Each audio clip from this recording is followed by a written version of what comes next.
to the Dawgs Podcast with your hosts, Blake Reneker, Justin Charles, John Nye, and Josh All. What's up, Browns fans? Welcome back to another episode of the Dawgs Podcast presented by Omaha Steaks. We're here on Wednesday before Thanksgiving, just coming to you guys with a preview of the Broncos game. Got me, Josh, John, Justin, and Kenny Mack is joining us today to preview the game coming up this weekend. We're coming a little early because of the holiday weekend, so just trying to get everybody some Browns content as you're driving around doing your family stuff this weekend, and that's what we'll be doing as well. So before we dive into everything, remind you guys, if you're watching on YouTube, please like this video, subscribe to the channel, and follow us on the socials, TikTok, Twitter, Instagram, Facebook, all that good stuff. If you guys want more Dawgs content, head to jointhedawgs.com, become an official Dog Pack member. Get in there now. We just had somebody sign up today with the free membership. Get in for the Discord this Sunday. You guys want to be there this Sunday afternoon when we're all in there watching the Broncos game, chatting it up, having a good time. It's a lot of fun. So with all of that being said, and I just kind of rolled through that stuff quick, Justin, let's dive to you because you weren't with us Monday. You're not feeling good. You've been under the weather, and would love to hear your feedback from the Steelers game. All right, guys. Well, bear with me. My voice is a little shot, a little under the weather, but what a great game. What a great atmosphere in Cleveland on Sunday. I commend all Browns fans that were at that game. I was so proud. Just seeing Nick Chubb and Jimmy, it just, it was a great day. Pulled out a win. I do want, I had a few days to just think about things though, and just reflect on some of the things that I've said the last 2 weeks, Baltimore fans and Pittsburgh fans. And, I just wanted to take a minute to maybe apologize to absolutely no one. Yeah, let's go Cleveland. We did it, baby. Let's go. MGK, my city. Yeah. Let's go on a little streak here, but that's all I got. My voice is still really shot. I don't. That's probably the most I'm going to bring for you guys today. But excited to be in here in the group. Hopefully, be back in the studio on Monday. Over 75% or so. But let's go. Good to be here with my boys right now. Oh, that was beautiful. That was, man. We missed that energy on Monday for sure. No Conor McGregor reference. I was going to say no Irish accent though. I wasn't bringing all that. I love that. So before we go any further in the show, I do want to just tell everybody, Blake had this really good idea. We played the Kevin Stefanski post-game speech on the show Monday night where, he's telling them, what about that effing team win, whatever it effing takes. And that's kind of become the motto, honestly. So Blake had a great idea. We came up with a new t-shirt design. It's on our store. We don't talk about our merch store very often, but if you go to thedawgspodcast.com/shop, you can get the new Cleveland football, whatever it effing takes shirt from the Dawgs Podcast. And actually it's perfect timing because right now the vendor that we go through for our swag, they're running a Black Friday, Cyber Monday sale. So shirts right now, you get your t-shirts starting at just $12.50. It's a pretty good deal, pretty good sale. It's a great time to get in there and just get this thing. Wear it the rest of the season because that's what this season's all about. It's about whatever it freaking takes to win every game we can possibly win. It's what we've been doing the whole season, and I don't see any reason why it stops now. I agree. This team's doing things other teams don't do. This much adversity is enough to make any team fold. And we're just not doing it. We're not hearing any of that negativity right now. You guys know where we were 10 years ago? We had Rob Chudinski as a coach. He had 3 quarterbacks that he went through. He went through Whedon. He went through Campbell. And I think we started the year off with Hoyer. And we even had like 6 Pro Bowls that year. And what did we finish? Does anybody know? I think 4 years ago. Was that a 4-12 year? Yeah. Okay. Yeah, 4-12. So I mean, that's a safe guess. We finished a lot of seasons 4-12. Yeah, unlucky number for us. Yeah, we're winning games that in the past we would always find ways to lose. That's what I've taken away from this year is those games that come down to field goals or just big stops or key plays. We never got any of those. And in fact, we would laugh, amongst ourselves as Browns fans of how we would, Browns it up, they used to call it. But I refuse to believe that this team is built different. You see it when you see they talk to these guys, when you see the mic'd up stuff, and Martin Emerson believes it. If you don't think these guys don't believe that they're a for real team, go watch some of that stuff. They don't care who's up, who's down. Let's go get the dub. Yeah, the defense has been unreal, and the offense does enough to pull it out at the end of the game. It's a lot like the Cardiac Kids. I was literally 5 years old when the Cardiac Kids were going at it with Brian Sipe, but they were pulling them out in the end. But can you guys imagine? Imagine if we had Dustin Hopkins for the last 5 years. Oh man, How many more wins would we have? Because you were just saying, we're pulling out the field goals. That was one of the biggest things that we couldn't do. I remember. I just happened to remember the New Orleans game. We had Tyrod Taylor threw a dime to I forget the rookie. We were about to win the game. We come back, and then I can't remember even who the kicker was. But it was I think it was Zane Gonzalez. Oh, it could have been Gonzalez. You're right, and he missed it, shanked it. I was like, Yep. ugh. Isn't that the game we had 2 missed extra points and 2 missed field goals, so we lost by 2 points or something? Yeah, Yeah. I remember that one too. Yeah. And now we don't. These guys believe, man. When you have a kicker and he can hit his kicks, you can just see it elevate. As good as our defense is, they know that if they get to that point, they're going to win the game.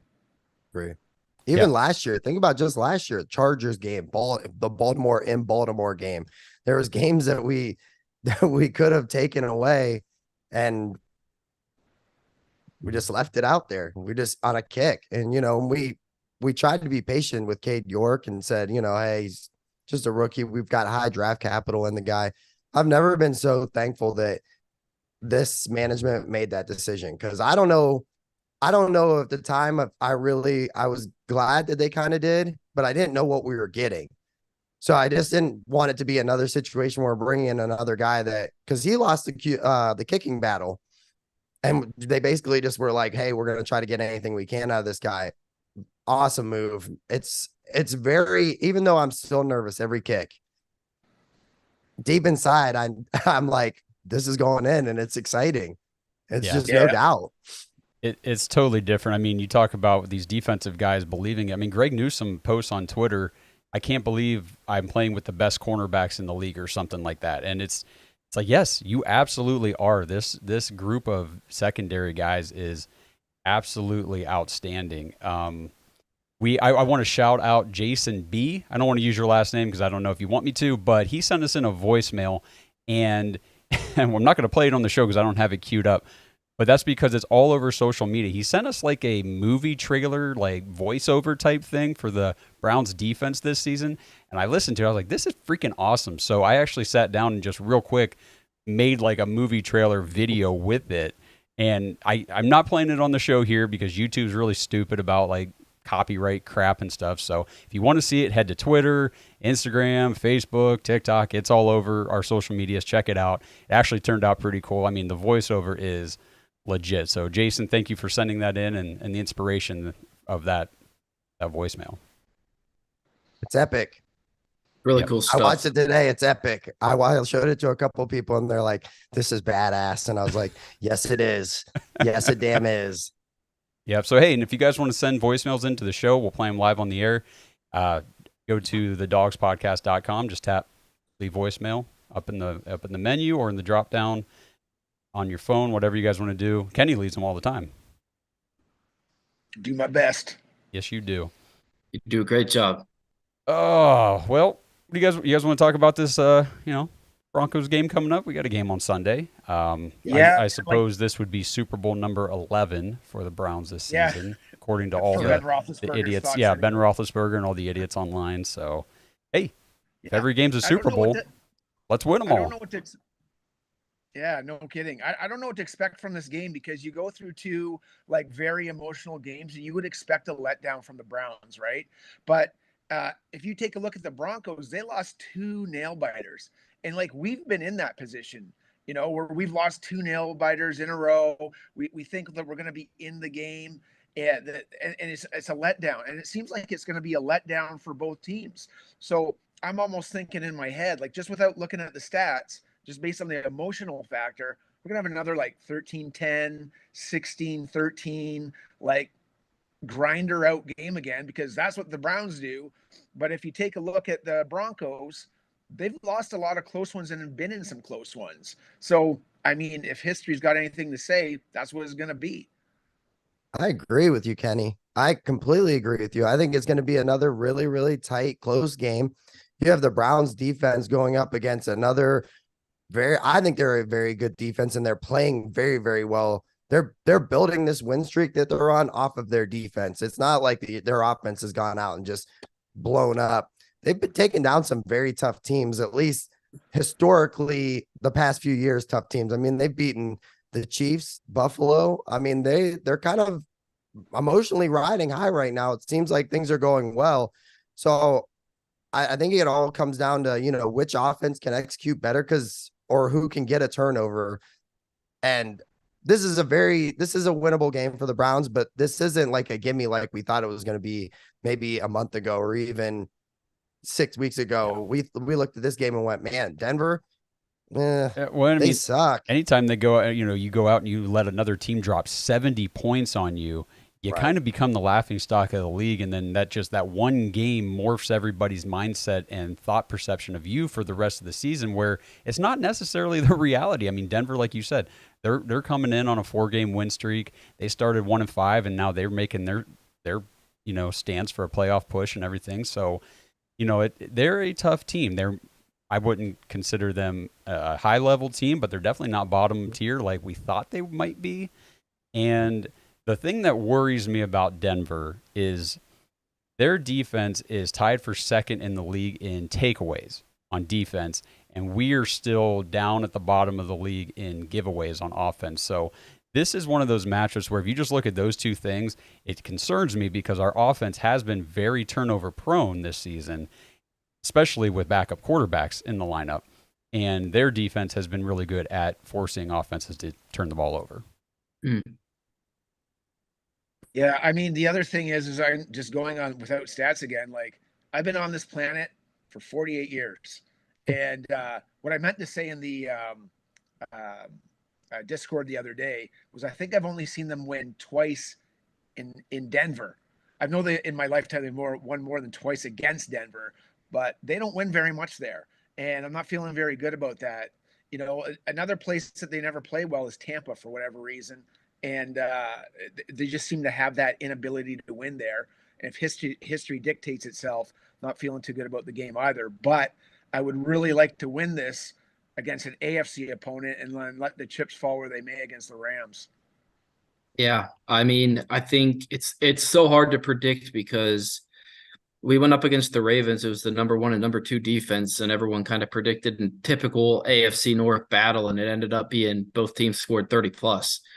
So this is a game where I feel like it's probably going to be low scoring because of the defenses, the takeaways. Statistically, that's kind of what it looks like. And we're going to go into a high altitude hostile stadium and have a tough time. Probably going to be, on the oxygen and stuff after every play. But man, I would think we're winning a close one. I just think we do whatever it takes. And well, I mean, if you take just a look at the offensive rankings now, because I just pulled it up while you were talking, we're number 21 offense, they're number 25. We're number 1 on defense, they're number 30.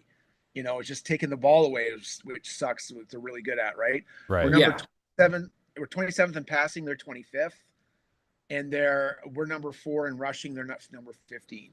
I mean, if you take a look at that, we pretty much have the edge in everything. But again, if you turn the ball over like you did against Pittsburgh, then you don't win. Exactly. And I think we can run the ball on this team. You would think based on the numbers that we're going to be able to run the ball on them. And once we establish that kind of opens up the playbook a bit more. That's something we didn't have against the Steelers.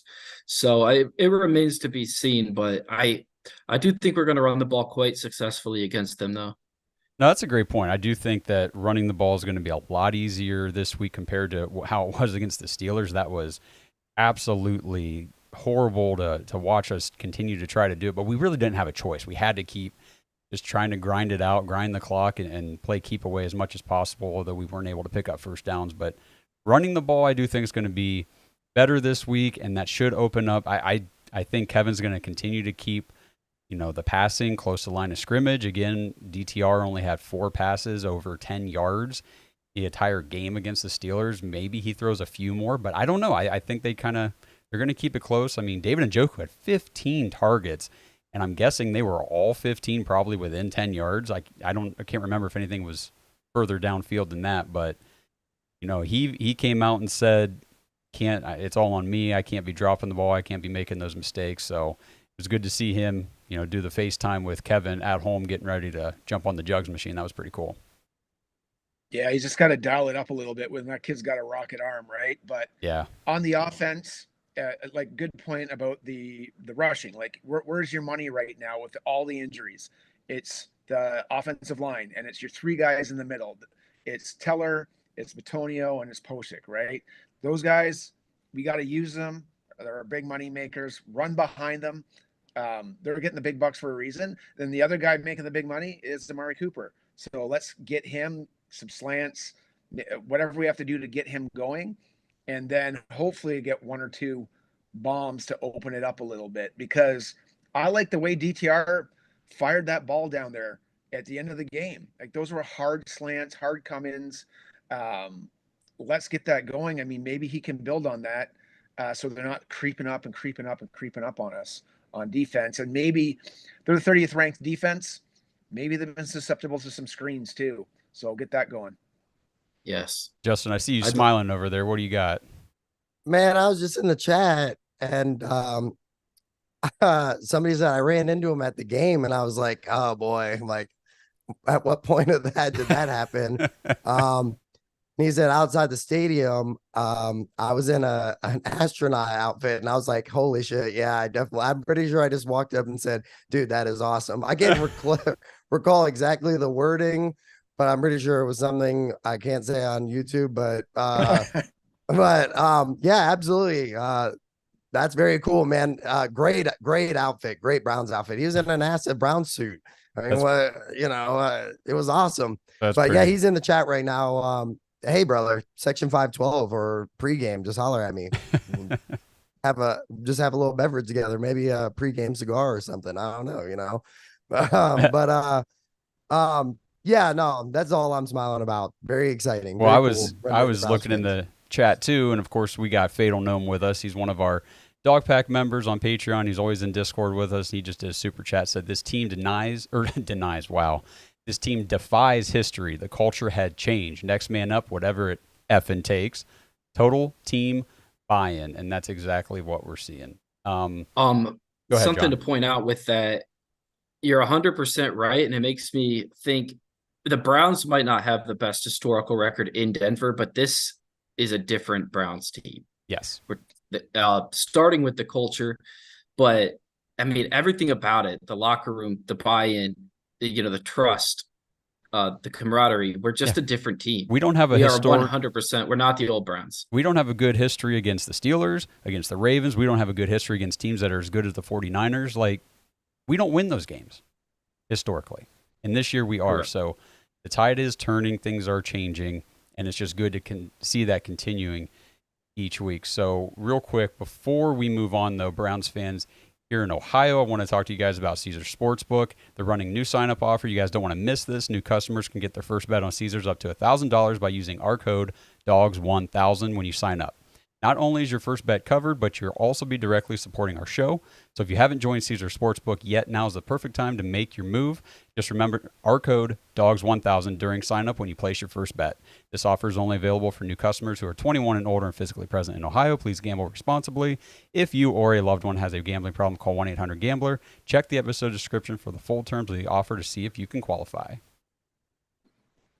So, you guys want to talk real quick about the guy who's going to be on the other side of the field, and that would be Russell Wilson. He's having a little bit better season than what he had in his first year in Denver last year. Yeah, let's talk about it. Okay, so go ahead. Oh, go ahead. Well, I was just let me throw out some stats. We got somebody Is that is John jumped gone. off Zoom? All right. Everything John got is messed out. up. So Russell Wilson, the quarterback for the Broncos last year, he was completing just 60.4% of his passes, and he only threw 16 touchdowns the entire season. He's already got 19 touchdown passes this year, only 4 interceptions, and he's completing 69% of his passes. So he's definitely stepped it up from where he was last season. That's fair. That's fair. Yeah. I still don't think he's like balling out or anything like that. I think there's a big emergence. And he's never been like a scrub guy, but he had a nice breakout rookie year and then got injured. But Cortland Sutton is having a sneaky, quiet, very nice year. He's been kind of the go-to guy. We always thought it would be baby Jerry Jeudy, but Cortland Sutton is kind of a nice weapon for them.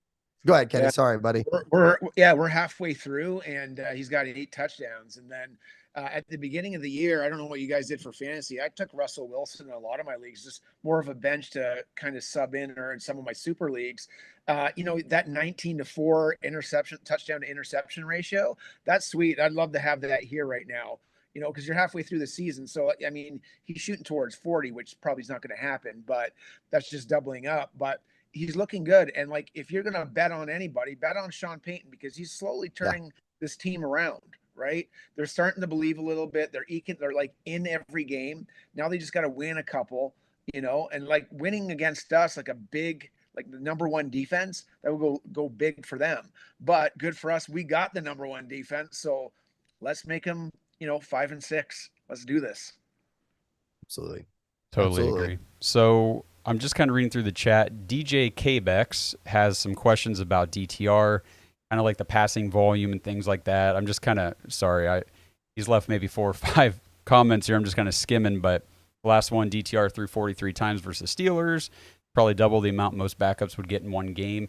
If you think about the Steelers game, I was talking to somebody the other day. I said the Browns are basically like running through the air with the short passes. We weren't able to hand off as much as we wanted to because everything was a stuff at the line. So it was, okay, well, let's throw a 2-yard pass. And that's kind of how I saw that unfolding. As far as the more downfield passing, maybe a couple. I still think there's going to be a short leash on DTR in this one. I agree. And where we saw that? We saw that the last 2 times Ben Roethlisberger played us.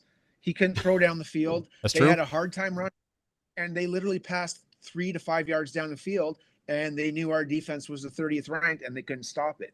You got to do the exact same thing to them. They are the 30th ranked defense. The only thing is you might get a couple more screens, and you still have to challenge them. There'll be a couple of shots that go down the field. And I still, like I said before, I really like that kid's arm. It's just how much control does he have over it? Right. I think too, as you got to remember too, this is only his 3rd start. So as he gets more comfortable, as he builds chemistry with, Amari and some, Elijah downfield, I think it can open up. I still think it's a little too soon. He was on a very short leash in that Pittsburgh game. I think that there was no way Kevin Stefanski was just going to cut him loose. And I don't think as Browns fans, we are going to be able to accept that if we lost by 2 field goals or a touchdown and there was 2 or 3 interceptions. We would have lost our minds. We would have been very upset. So I agree with what he's saying as far as I think down the road. I think that Kenny, you said it too. The kid's got a cannon arm. He can throw it. It's just I think he's got to get more comfortable with game speed and then get some chemistry with these guys. And then the more that he gets chemistry and there's some trust built with coach, I wouldn't be surprised at all if, they kind of let him loose. I mean, hell, they let PJ Walker just kind of go loose, Yeah. You know what the stat was from the combine? So they measured the velocity of the ball since 2014. And since you weren't in the last episode, basically him and Josh Allen have the 2 highest measured recordings ever, with Josh Allen being the highest, and he's just slightly underneath. I mean, that's a pretty impressive company because Josh Allen has an absolute cannon. Yeah, man. Sure. Yeah, and one thing, the DTR, we talked about this on Monday, he shaved over an entire second off of his average time to throw between the Ravens game and the Steelers game. And obviously a lot of that, I mean, that's Kevin Stefanski. That's the game script. That's, okay, we've got 2 backup tackles. I'm not going to give this, aggressive TJ Watt, Highsmith, Hayward, Steelers defensive line any time to get past you guys to get after my rookie quarterback. We're snap and throw, snap and throw. Basically, we did what we make quarterbacks do against us. Yeah. Sure. Yeah. We were just able to come out on top. If you would have seen the last drive compared to the rest of the game, like that ball came out fast. Like he went back and that was fast, man. Because I just rewatched it before I got on here because I'm boy. exciting, right? And he really got that ball out. And if we can do that against the Broncos, man, boy, oh boy. But the one thing that we're not talking about is, man, he is so athletic. Watching him in the preseason, like, no wonder he was everybody's favorite, like the media darling almost, right? Because he could make plays with his feet. And I was a little shocked they didn't run more than he did. So I'm not sure if he was told not to. Don't fumble the ball, like, basically, because you don't know where they're coming from. And maybe we'll see a little bit more of his athleticism in this game. That's a good point. I talked about that too on Monday. That was kind of the one thing I was hoping for a little more of that we didn't see against the Steelers was the DTR running the ball. But that's a great point. Probably just, honestly, they just wanted him to manage the game. Don't turn the ball over. Avoid the big disaster. And he did exactly that. So, had the one pick, but again, it went off a guy's hands. I think, like you guys said, he just needs more time with his receivers. He needs more. They need to talk to him and say, hey, when we're this far away from you, like, you don't have to throw it as hard as you can. You don't have to gun it in here. Just get it to us, and we'll make the play. And those touch passes are going to come. He just needs more reps. He needs more experience. And the only way he's going to get it now, unfortunately, is trial during actual games. So we have to get him experience while mitigating risk at the same time. So it's Kevin Stefanski's got his work cut out for him, and there is nobody I'd rather have handling this situation than Kevin. Yeah, and exactly. And for all you guys out there that are saying, like, Kevin can't make halftime adjustments, listen, when you have DTR, there are no halftime adjustments. You have one of the best punters and you have one of the best defenses. You play the field position game. So back to what we were saying, it's going to be the Ben Roethlisberger, what he did to us, we're going to have to do to everybody else if we're not running. And there's no deviation from that. That you can win that way. It is somewhat sustainable because we did it against the Steelers, right? Right. So that's just the way it's got to be. Yeah, and I think Blake has talked about the halftime adjustment fallacy before. I heard something, I think it was Tony Dungy talking about it. He's a former NFL coach, said halftime adjustments don't happen. You would make adjustments the whole way through the game. You adjust based on what's going on series to series and things like that. During halftime, he's like, that's basically where you just get things buttoned up, go to the bathroom, drop a deuce, whatever guys got to do, and then you're back out on the field. Halftime's pretty short in the NFL if you think about it. So there's not a whole lot of adjustments that go on at halftime. The halftime adjustment thing doesn't really happen. You're adjusting the whole game, and that's really what we saw Kevin doing. Even as the Steelers were adjusting during the game and saying, all you're going to do is run and throw short passes, we're taking all that away.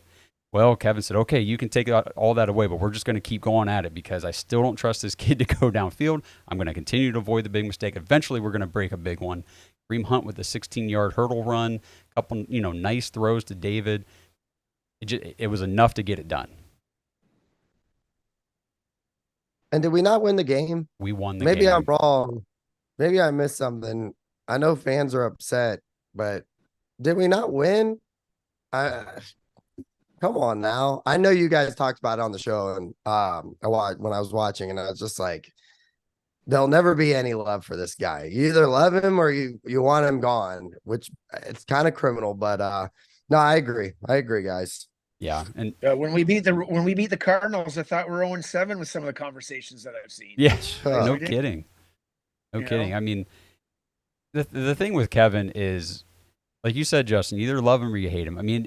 Does he do everything right? No, of course not. No coach does. Does he make mistakes? Yes, he does. One thing I keep seeing that drives me crazy right now is, well, he should have thrown the challenge flag on that first, non-safety call right away. Like, when do challenge flags get thrown immediately? You know what I mean? Yep. Usually the team runs up to the line because they're like, oh shit, they're going to challenge this, and they try to run the play, and then usually the snap gets off before, and then they're whistling it dead.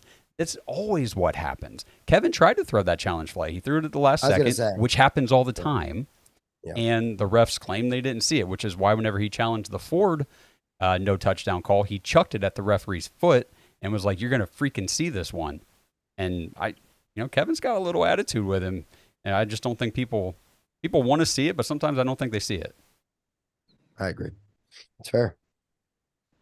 I wonder if there's any kind of stat or whatever, like if you're throwing your challenge flag out in the second play of the game, like maybe just coaches don't do that immediately either. You know what I mean? Well, and you need the end of the game because this is going to be a tight game. Yes. Right. Mm-hmm. Yes. And that we're sitting at home and we get, as soon as the play's over, they're showing a replay and we're like, "Oh, that's a safety." Well, there's like 15 to 20 seconds before that the team's getting up there to run the next play. Kevin doesn't have the replays in front of him. All he has is somebody in his headset, and he's got a whole team of guys trying to figure it out real quick because, like you said, it was right at the beginning of the game. Are we going to potentially burn a timeout here trying to challenge this thing? Is it even worth it? How close was it? They're trying to do a whole lot of data analysis real fast. And, it's easy for us to sit on the couch and say, "Oh, he should have thrown it right away." I mean, he's trying to manage the entire game, not just that moment in time. So let's not act like Pittsburgh doesn't rush up to the line pretty quickly too, because they think that there's even a chance that it might be a safety. So it's not like this prolonged, there's a TV timeout, there's any of that going on in the stadium. Right. We're talking, it's like 10, 15 seconds. It's quick, real quick. Next play's happening before the ball's hiked. So it's not like one of those things. It's very easy for a Browns fan to wake up Monday, rewatch the game and go, "Oh yeah, man, we got to fire this guy. He should have challenged that." Right. I'm telling you, in the game, maybe from a couple of beverages that I drank also, it's very fast. Everything's happening very, very quickly. And then by the time they put it up on the Jumbotron, it's real quick. And then they're pretty much getting ready to run the next play. Unless it's offense. If it's an offensive play, usually they'll stall a little bit. They'll take a look up there, but they got guys that are watching the play too in the booth. And I know it just blows my mind. Like, everybody seems to think that Kevin's sitting there with a tablet in his hand watching instant replay immediately, and he's got all the time in the world to sit there and say, "Well, okay, based on this rule and that rule." Come on, guys.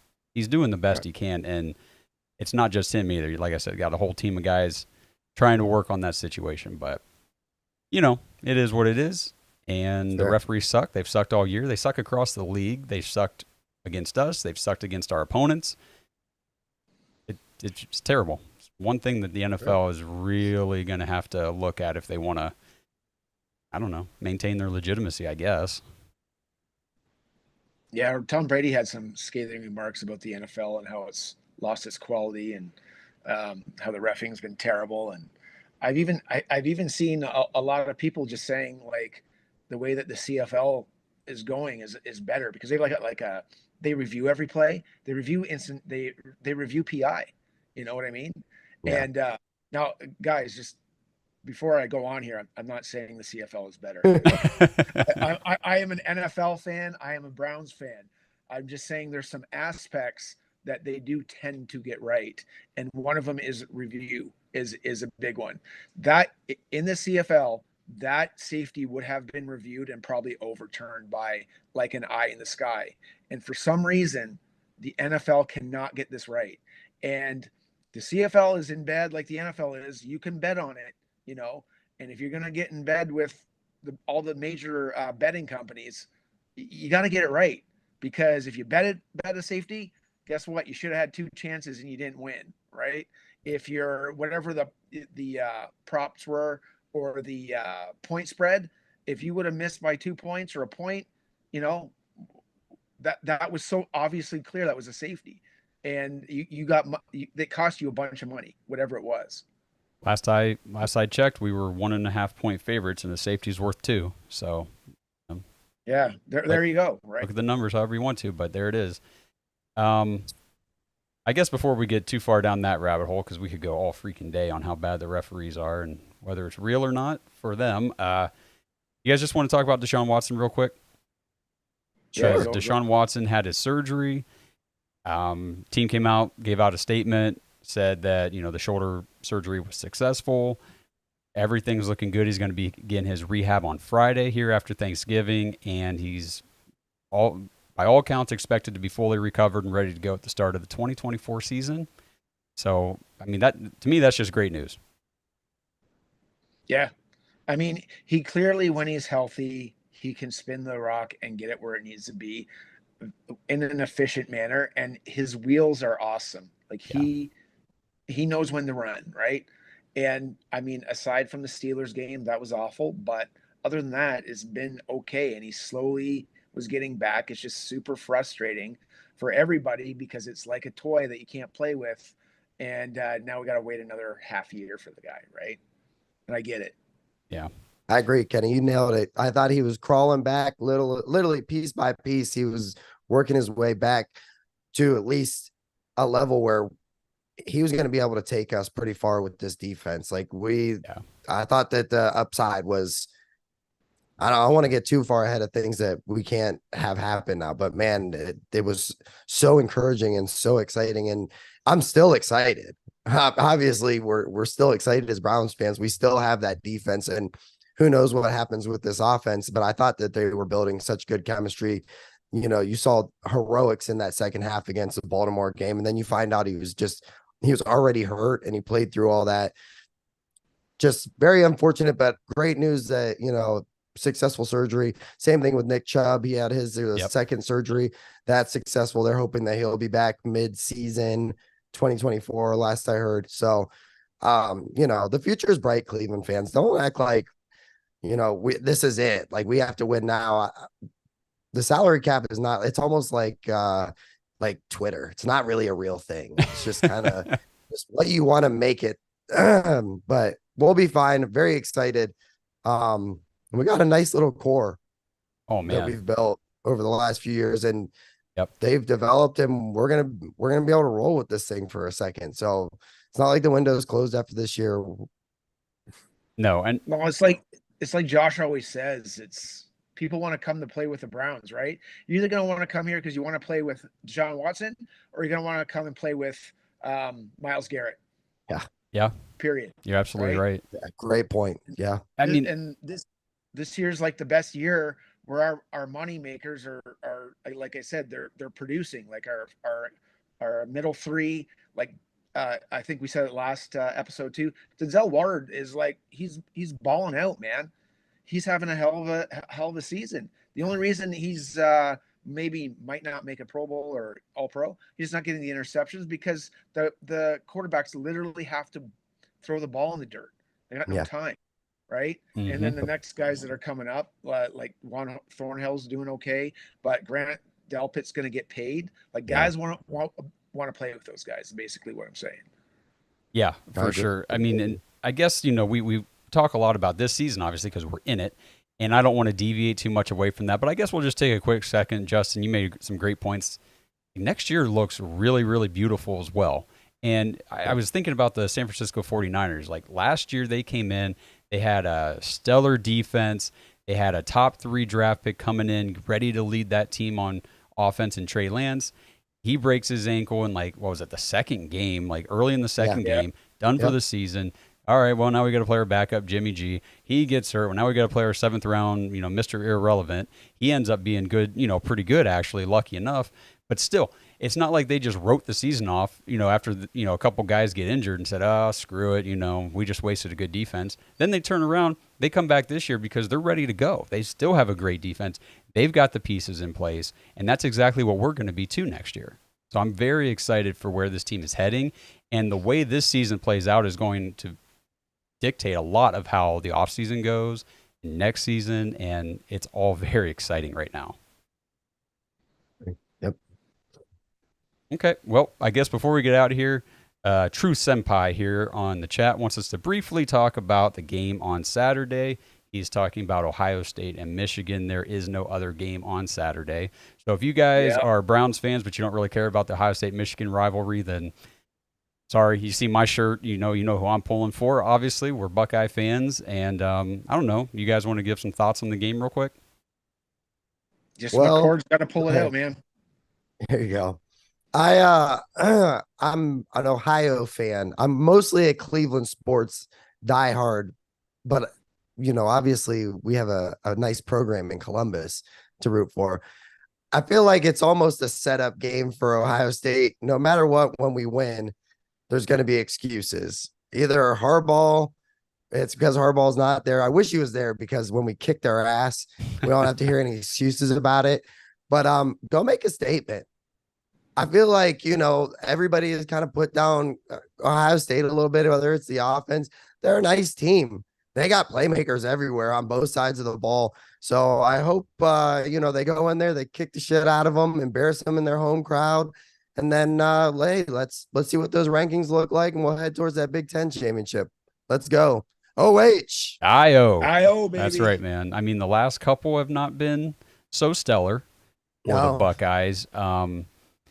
The problem has been defense. The problem has been defense, and I get my games mixed up. I think it was 2 years ago we played in Michigan, right? And it was the rain game with C.J. Stroud and the boys. And it was one of those games where it was like, man, if it had been a nice day or just not rainy, I think we kill them because our passing attack was so prolific. It was unbelievable. And we got forced into basically being one-dimensional, and it just happened to be the one dimension they were pretty good at shutting down, and it's the way it goes. It's football, and I think our defense is pretty legit this year. I'm excited to see how they do. Like you said, Kenny, Kyle McCord just it's tough. We've been spoiled, with Justin Fields and Stroud and Haskins before them. I mean, we've had some great quarterbacks at Ohio State, and not every guy that you put behind center is going to be, a first-round draft pick. So Kyle McCord, I think he has progressed this year, though, which is encouraging for sure, because he did not look great to start out. It's a game where Marvin Harrison Jr. has to show why he's Marvin Harrison Jr. He's here to win us these games, and it'll just solidify his draft stock, capital, whatever you want to call it, for him personally, and he'll go down in Buckeye history by beating the Wolverines. And then, you just can't have the others, stupid turnovers, silly penalties. Like your head's so much into the game that you just do something so offsides. That's basically the way it goes. Yeah. I mean, they have everything. I find like everything's on them right now and not really on us. I don't know if you guys are getting that where you guys are at, but it almost seems, I feel like we're the underdog a little bit. And usually when it's that way, it's better for us to win, but we'll see what happens. Yep, we will see what happens. So it's a great weekend for football. Can't wait for it all. And unless you guys have anything else to go, I think we're going to wrap it up. Does that sound good? Sounds wonderful. All right. Well, Justin. Everybody have a. Oh, go ahead. Go ahead. You do it. I was going to tell you, just get healthy, man. You got to get better. Don't worry. We'll get there, baby. We'll get there one day at a time. I'm just blessed to be here, and I'm blessed to be a part of this Browns winning streak. But I hope everybody has a wonderful holiday and enjoy a great weekend of sports. And hey, let's just go Browns, baby. Let's go. That's right. Go Browns. Yeah, man. Just pull this out. I want to say one thing. Big shout out to all you guys supporting me for the Movember program. Yes. Yep. Thank you, everybody. Oh yeah, Kenny. Every year, and I appreciate all you guys. I'm a cancer survivor. I've been out of testicular cancer for 12 years. I got to ring the bell, 11 years ago now, right? And I'm discharged from the program. When you have that specific cancer, there's nothing you can get out of it, right? But the main message is it's just for males to take care of themselves, because males end up dying too unhappy and too early. And so this is just like a notice for you guys. Take care of yourselves, right? And raising that money for Movember, you should just read what they do and all the programs that they have, right? And that helps a lot of people get along, right? There's a suicide prevention, mental wellness. It's all there. It's all together. It's all attached. Just make sure you take yourself. Love you guys. Appreciate everything. Love you, bro. That's awesome. Wise words. Great man there. Great man. Yep. Right. So if Blake's still out there in the chat, I'm not sure if he is or not, but drop that Movember link in the chat for everybody. And it's on Twitter. If you guys need it, you can find it. Let us know. Just want to remind everybody, the whatever it effing takes t-shirts, Black Friday, Cyber Monday sale. Go get those now. Wear them proud this year. This team is doing some things. And just last thing, the Omaha Steaks Black Friday, Cyber Monday sale is going on. 50% off site-wide, $30 extra off when you use our code DAWGS. So go get your orders in. They make great gifts for the holidays. I get everybody in my family Omaha Steaks, so take care of everybody and give them something that they can use, into the new year, not just one day. So I guess that's Cleveland, it. let's go. We'll wrap it. We'll wrap it up. Go, baby. Appreciate everybody I joining can't us wait. today. Happy Thanksgiving. We love everybody out there. Thanks for supporting the show. Join thedawgs.com. Do the 7-day free trial if you want to do Discord with us on Sunday for the Broncos game. Let's go Browns. Let's go, Brownies.